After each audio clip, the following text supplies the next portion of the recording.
Adilabad municipality vice chairman పై అవిశ్వాస తీర్మానం నెగ్గింది. దీంతో వైస్ చైర్మన్ జహీర్ రంజాన్ తన పదవి కోల్పోయారు.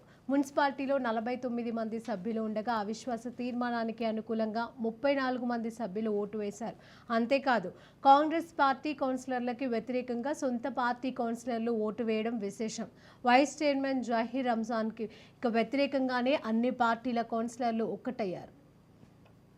వైస్ చైర్మన్ పై బీఆర్ఎస్ పార్టీ పెట్టిన అవిశ్వాస తీర్మానానికి అన్ని పార్టీల కౌన్సిలర్లు మద్దతు తెలపడంతో జహీర్ తన పదవిని కోల్పోవాల్సి వచ్చింది. కాగా ఆదిలాబాద్ మున్సిపల్ వైస్ చైర్మన్ పైన అవిశ్వాస తీర్మానానికి బీఆర్ఎస్, బీజేపీ, కాంగ్రెస్, ఎంఐఎం సభ్యులు సైతం మద్దతు తెలిపారని, కాంగ్రెస్ పార్టీలో చేరిన వైస్ చైర్మన్ను అందరూ సహకారంతోనే పదవి నుంచి దించినట్లుగా మున్సిపల్ చైర్మన్ జోగు ప్రేమేందర్ తెలిపారు.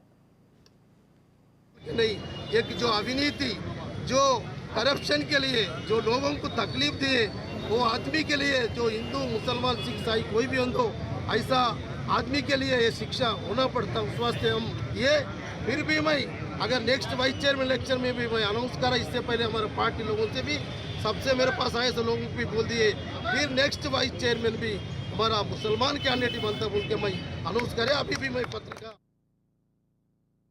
के लिए मैं सबको धन्यवाद बोलते हुए, अगर कोई भी इसमें अगर पॉलिटिकली करने के लिए अगर कोशिश करे